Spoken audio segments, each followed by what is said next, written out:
Hi.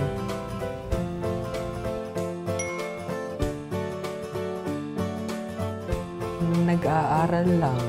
Ikaw?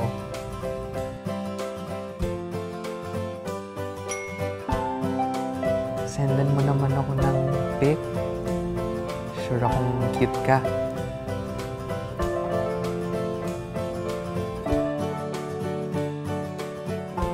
Hello! It's me again. Oh, meron ka nga bang date? Kwento naman dyan, girl. Sasabihin kaya ni Kit sa kanyang best friend ang balak niya? O sasarilinin lang ba niya ang kanyang problema?